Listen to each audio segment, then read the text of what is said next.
Сәлем, құрметті оқырман. Айдананың өмірінде жаңа бет ашылды. Күні кеше оған жаңа үміткер Тұран есімді азамат келді. Екеуінің алғашқы кездесуі жылы шынайы көңілмен өтті. Әңгімелері жарасып, ортақ түсіністік бар екені байқалды. Айданаға бұл кездесуден жақсы әсер қалғанын жасырмайды. Алайда бұрынғы үміткердің тарапынан наразылық пен өкпе сөздер айтылды. Ол өз ойын ашық жеткізіп, ақша, ақша, ақша. Менде көп болса, бәлкім таныстығымыз жалғасар ма еді, деп жазды. Тіпті эфирге шыққан азаматтың өнері есі емес, ажыраспаған жан болуы керектігін меңзеді. Ол өз сөзінде Айдананың шешіміне емес, анасының пікіріне де тікелей тиісе кетті.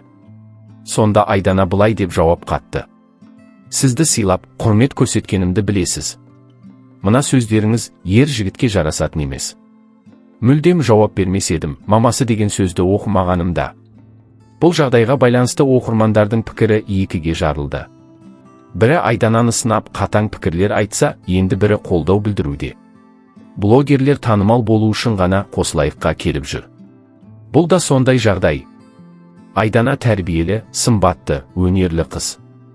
Кез келген жігіттің арманы. Ажырасқан, екі баласы бар жігітке бірден көңіл білдіру, өмірлік қағидаларынан ауытқу емес пе? Тұран лайық жігіт. Екеуі бақытты болса екен. Кім көрінгенге денесін ұстатып жүр деушілер де бар.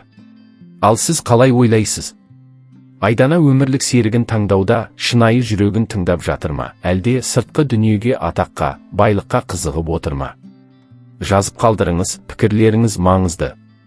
Айдана шешім алдында тұр. Тұранмен кездесуден кейін Айдананың жүрегінде жаңа үміт оянғандай. Бірақ сонымен қатар ішкі күмән де мазалап жүрген сияқты. Оқырманның сөзі, бұрынғы үміткердің өкпесі, сырт көздің сыны, бәрі де бір сәтте ойға келіп, шешім қабылдауды қиындатып жатыр. Жігіттің ажырасқаны, екі баласының бары, бұл жай ғана факт емес, Айдананың өзіне қойған талғамына қарсы нәрсе. Өзі бұған дейін ажырасқан еркектер менің таңдауыма сай емес деген болатын. Ал енді ше?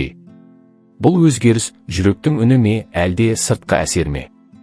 Көпшілік байлығы үшін десе, енді біреулер шын жүрекпен сезді дейді. Бірақ тек өзі ғана шындықты біледі. Айдана әзірге нақты шешім айтпады. Бірақ беталысы Тұранмен кездесуді жалғастырғысы келетіндей. Оқырмандар да екіге жарылды. Тек ақша үшін кездесіп жатыр. Әркімнің екінші мүмкіндігі болуы керек. Бір кездесуде қонақ үйге бару тым ерте. Тұран нағыз ер азамат, Айдананы көтере алады. Енді не болады? Айдана шынайы сезімге беріле ме, әлде бұрынғы қағидасына қайта орала ма? Бәлкім келесі кездесуде бәрі айқын болар. Біз бірге күтейік.